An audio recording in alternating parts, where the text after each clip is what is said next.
강정마을 처음 소식을 전해 듣고 한 게 7년 전, 7년 전쯤 된 것 같아요.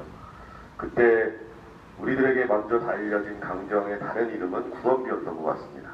그 구럼비바위가 파괴될 것이다 라는 이야기로 실제로 많은 환경활동가들도 이곳에 들어왔었습니다.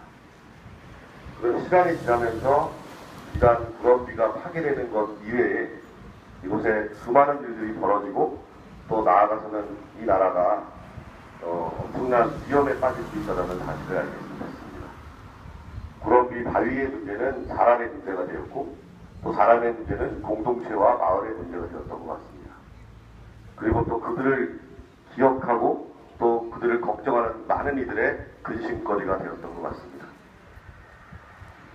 하나의 문제는 그 문제 하나만으로 혼자 사는 것이 아니라 모든 것과 연결되어 있다는 것이 바로 이번 교황님의 첫 회칙 찬미히 받으소서의 핵심 내용인 것 같습니다. 지금 교황님은 벌써 교황님의 회칙이 나오기 이전에 우리는 벌써 이 강정에서 그것을 온몸으로 느껴왔고 이 체험하고 있는 사실이기도 합니다. 지난 구럼비 폭파 이후 강정마을에 해군기지가 들어오고 이 강정마을이 고스란히 떠안아야 했던 고통들 외에도 4대강 사업이나 밀양 송전탑 그 밖에 수많은 곳에서 벌어지고 있는 수많은 갈등들과 눈물들, 고통들 그것의 뿌리는 하나로 시작된 것 같지만 결국에는 모든 것을 파괴하는 모든 것과 또 연결되어 있는 우리들의 존재 모습 때문에 그런 것 같습니다.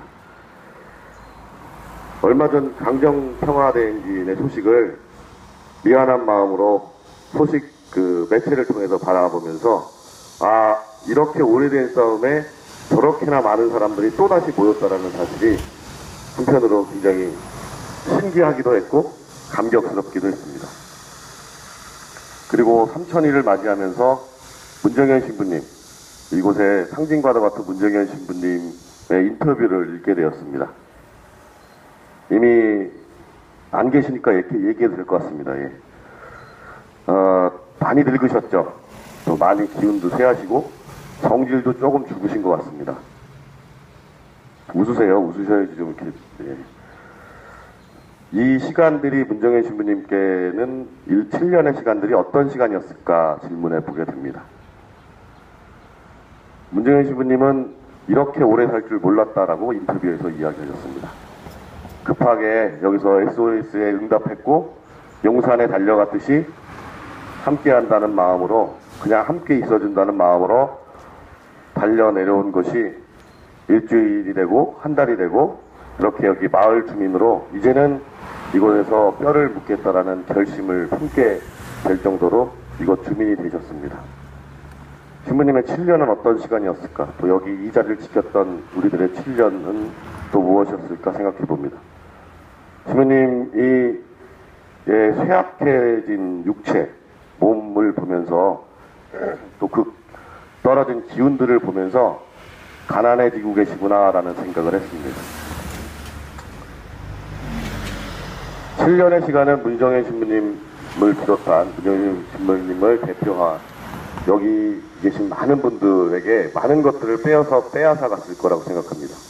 구럼비, 바닷가, 그리고 우리들의 기억, 마을 공동체, 그리고 나아가서 내가 생각하던 것조차도 바꿔놓은 것이 그 7년이 아니었을까 생각을 합니다.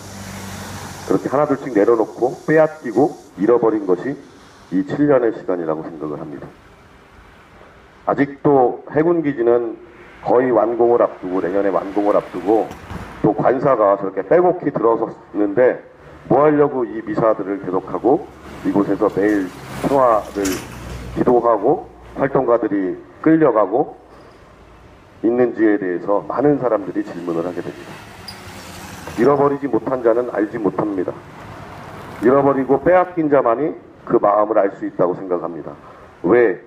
그럼에도 불구하고 이 자리를 지킬 수밖에 없고 지켜야 하는 이유를 처음부터 알았던 것이 아니라 그 7년의 시간이 덕지덕지 눈에 붙어있던 수많은 것들, 바오로 사도가 다마스커스로 가는 길에 말에서 굴러떨어져서 또 눈에서 떨어졌던 그 눈꺼풀처럼 우리의 시야를 가리고 우리의 진짜 목적지 또 진정으로 우리가 바라는 하느님 나라가 무엇인지 어렴풋이 잘 모르고 있다가 점점점 선명해지고 맑아지는 것처럼 그 창문을, 마음의 창문을 닦고 또 내 몸의 창문을 닦았던 시간이 아니었을까 생각합니다.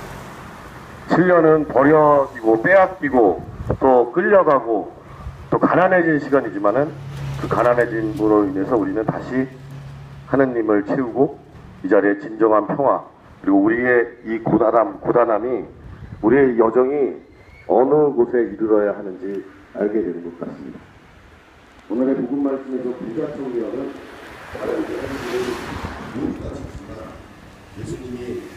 예수님을 따르는 길의 가장 처음이자 맨 마지막 계명인 모든 것을 버리고 가난해지는 것 나눠준다라는 의미 이상 너 스스로 가난한 사람이 돼야 나를 따를 수 있다라는 그 말 한마디에 시무룩해져서 집으로 돌아가게 됩니다.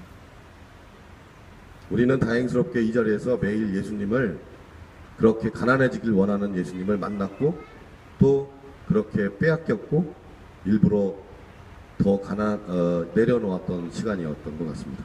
그러면서 우리는 하느님을 채웠고 우리들의 여정의 마지막 지점을 분명히 알아볼 수 있었던 것 같습니다. 작년에 밀양을 찾았었습니다. 밀양 다 아시는 바와 같이 송전탑 때문에 거기도 몇 년 동안 강정마을과 같이 큰 고통을 당했었는데요.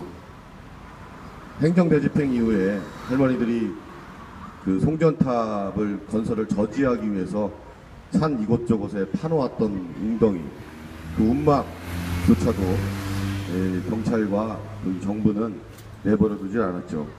우악스럽게 모두 다 뜯어냈습니다. 수혜님들도 그곳에 그 자리에 있었고 수혜님들 중에 9분이 다치거나 혼절해서 응급실로 실려갔던 일이 기억이 납니다. 그 만신창이의 자리에 저희가 그 다음에 찾아갔었습니다. 할머니 한 분이 이름만 대도 아실만한 그 할머니 한 분이 마이크를 잡더니 이런 말씀을 하셨습니다. 다른 건 잘 모르겠지만 우리들이 여기서 그냥 멈춰서는 안 된다라는 말씀을 하셨어요. 싸움을 시작해보니 내가 밭을 지키고 내 집을 지키고 마을을 지키는 것 그것만으로 이 싸움이 다 끝나지 않는다라는 사실을 알았다고 고백하셨습니다.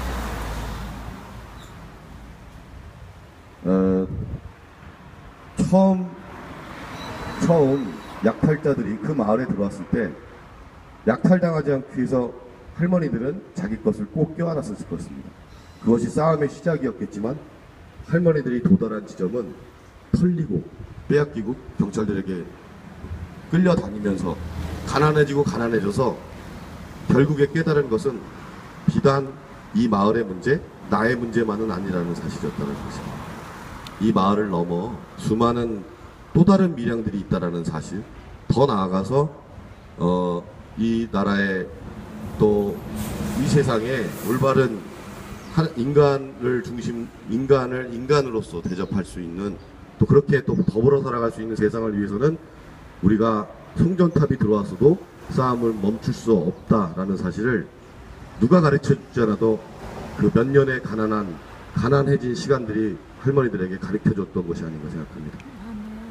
7년 동안 드문드문 또 가끔은 자주 이 자리에 부끄럽게 와서 부끄럽게 연배하고 돌아가는 저희지만 서서히 늙어가는 문정현 신부님 또 여기 빛이 바래고 있는 천막들 그러면서 또 나이가 들어가는 활동가들 그리고 점점좀 건재해지고 있는 저 해군기지들을 바라보면서 들었던 생각은 결국 우리들의 싸움은 해군기지의 완공 이전 이후 이렇게 나눌 것이 아니라 이제부터 각자로부터 시작됐구나라는 생각이 듭니다.